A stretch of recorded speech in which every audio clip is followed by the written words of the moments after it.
Hi, welcome to Michigan Spotlight. I'm delighted you were able to join us. Today we have a very controversial, emotional topic, the legalization of drugs. I mean, it makes you furious perhaps, and I am boiling up already, and this whole thing is very spontaneous.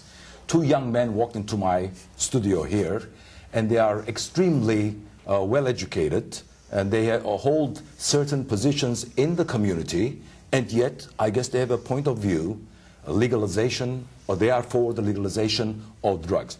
Let me start with these young people, then I'll come to my right. To my left here, it's Scott Boman, and I hope I pronounced the name right. Scott Boman is a research scientist at Wayne State University, and next to him is John Collins, who is a businessman. And they have other titles, but let them talk to me. Why don't you say something about your background? Okay, as you said, I am a research scientist. I am also chairman of the petition committee to put the Libertarians back on the ballot, the Libertarian Party of Michigan, for the 1994 election. And you are for the? Legalization of drugs. Of drugs. Next? John Collins. You have to forgive me, I'm getting over a flu. Living downtown in a drafty old house will do that to you.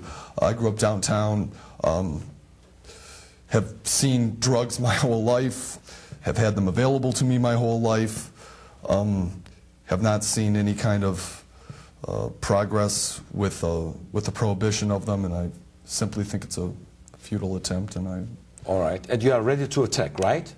Ready to attack? Yeah, I mean, ready to attack this, the law that... Well, I don't know. I'm not really a zealot about it. I don't see the point in really becoming overly worried about it. I mean, it's, you know, it's affecting my life in both directions anyways, as it is right now. Ladies and gentlemen at home, will be as cool as possible and calm, and we'll discuss this on an intellectual level, the legalization of drugs. Now, it so happened that our state representative, the Honorable State Representative, Dave Galloway of the 44th District, walked in, and actually I asked him if he would like to be on this very controversial topic. And being a heroic person, I guess, he said, why not? I mean, no preparation whatsoever. We don't know what they are going to say to us and how we are going to defend ourselves. I mean, I am completely against drugs. I can say that openly, even though I'm the host, I guess I should be neutral. But when it comes to drugs, I say, well, there's no place for drugs. I mean, that's killing our society and all that. Well, anyhow, so I'm delighted to have our distinguished state representative, David Galloway, who is actually practicing his first year in Lansing. Thank you, Michael. Right? Yes. And I know Lansing, a lot of things are happening there. Many, many things are happening. Many, many things. Lots of things. And one thing we can say, though, to our constituents here, that you are always available, right? They can call you and express their point of view about all the legislature that's taking place in Lansing. And many hundreds have already done that each week. Oh, that's good. So you are being bombarded already. Lots of people are contacting me. Okay, now, we are sort of guests, in a sense. They are my guests, but they are going to explain to me this unthinkable idea of legalizing drugs. I mean, drugs is killing us. I know that. I mean, in the United States, I mean, starting with the kids. I mean, the other day, there was a lady here in the studio. She had a baby, about 2, 3 months old. And she said, this is a crack baby. And she's taken care of. It's not her baby. She's taken care of voluntarily with no money at all. And I said, what a wonderful feeling. Now, I was uplifted by her generous attitude. I was disgusted that it's a crack baby from a crack mother, and yet what a wonderful, noble gesture on the part of this lady whose last name is Bud, I guess the dance teacher. Well, okay, now we are all ready. Let's sit straight. We are ready. Scott, you want to start? Tell us about this new idea. Why should we legalize drugs? Well, first of all, it's not a new idea. Re-legalizing drugs, well, I guess it's a new idea in the sense that one can only re-legalize drugs after they've been made illegal. I see. Okay. Drug prohibition, on the other hand, is relatively new historically. It's only been in this century that drugs have been illegal. Certain substances, for instance, marijuana, was farmed by some of our founding fathers, including George Washington, who was a hemp farmer and also experimented with marijuana for medicinal purposes. most other drugs as well. Medicinal, though, you underline that, right? They were practicing for medicinal purposes Yes. or use, right? And there are still medicinal applications of marijuana. For instance, there is glaucoma, for instance, is treatable by marijuana and not treatable really by any other medication currently, yet our federal government does not allow it to be prescribed for that use.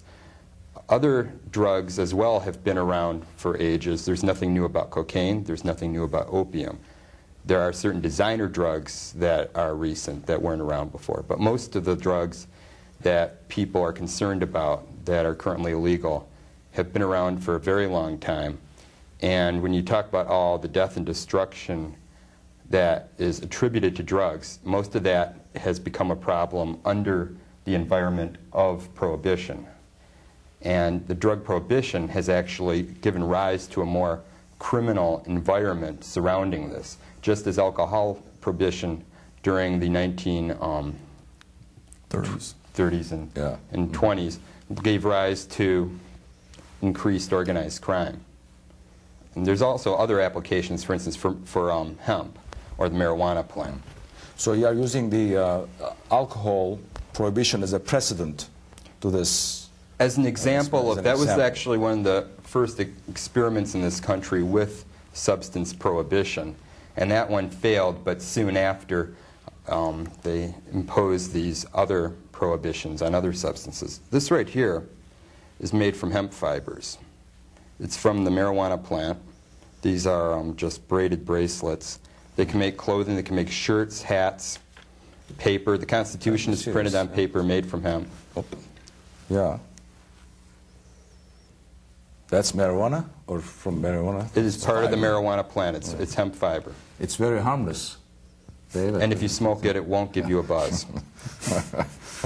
Although I've heard that you know, marijuana leads you to other drugs. I mean, I think that's proved. That has been proved. I think it's Never alcohol. been proved. Personally, I think alcohol is the gateway drug. In my own personal experience, I know marijuana would only make me, that's a drug I gave up a long time ago because it makes me so paranoid. It gave me heart palpitations. I didn't particularly like it.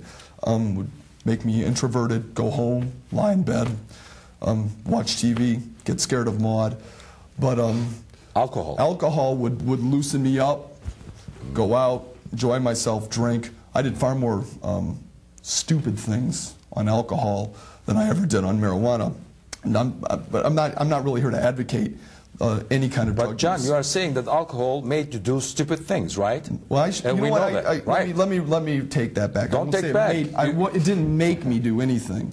I am a strong believer in personal responsibility, but it certainly allowed my inhibitions to lower, definitely, to the point where I've done things, not just with drugs, but things in general that I'm not proud of, and I'm not here to talk about those things, but I'm not. Right. That's why I'm not here trying to say that I'm an advocate of any drug use at all.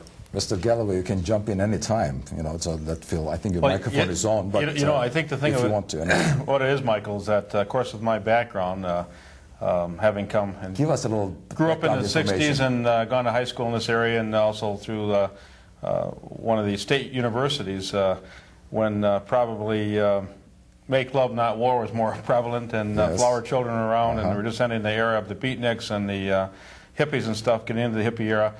I can honestly say that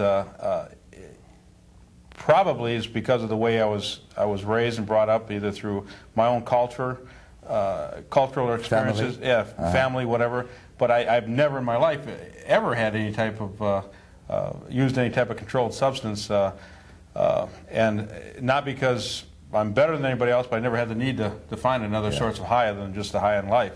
And of course, in my background of being a police officer for over 21 years in a local community, obviously I was an advocate of non-use of alcohol to any extent, and the non-use of any type of controlled substance, whether they be cocaine or crack. And crack's a thing of the just recent era.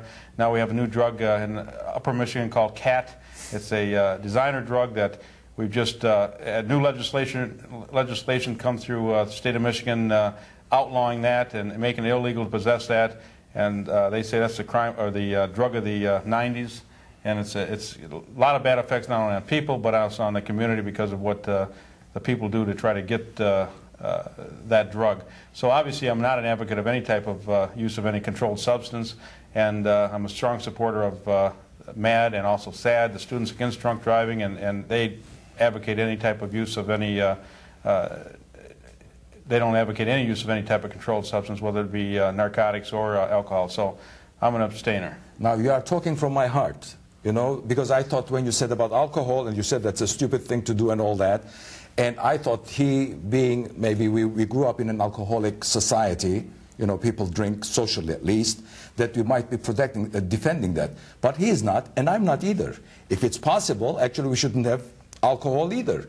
I mean, it's not something. And actually the way you said it, John, that it was, you found it yourself stupid and you wanted to, you were so embarrassed and all that, and you were using this to have a psychological condition. Now, many educators and psychologists will say you are depending or using as a crutch the alcohol and all that. So they are going to more or less, by training, by educating, using the right psychology, to make you feel at home with yourself. And you don't have to depend alcohol or something just to be able to talk with someone. Well, we don't have to have needles now to go on the air. I mean, I'm nervous too by butterflies every time, and this is how many, 3 years now. I still have that butterflies before I get on the stage in front of the camera. And yet, I have never used marijuana and all that. Maybe I should start. No, I don't think so, Mike. I don't think you should. All right. I'm trying. I don't want to be frivolous, but I mean, you see the point? I think you're being a little facetious, and to be honest with you, I didn't say it made me stupid. I said my inhibitions were lowered. I was specific about my choice of words, and I did mean those. I don't think my IQ went down that much from it, but I do think my judgment was impaired. And the same way I don't advocate driving drunk because you are slowed down. I see problems with all drugs. When people use drugs, I see lots of problems. Give you some of my background. I grew up in downtown Detroit. I live there now. Yes. I've lived there my entire life. Yeah. I think I'm probably more on the front lines, I know Scott is as well, more on the front lines of seeing the devastation of crack and street smack, heroin, the type of things that these people do to themselves, and then what they do to the community. I'm living next to a hotel that was closed down because the entire hotel was a huge crack house. It was disgusting. It was enraging. You know, you come home and you'd like to be able to go home and feel safe, but you don't know what idiot crackhead is walking around your place, screwing around your backyard. You're hearing things all night long. Okay, so I don't think it needs to be explained or driven home to me how horrible and destructive these drugs are, not only to the users, and those are the people I care less about, are the people that are ruining their own lives. Right.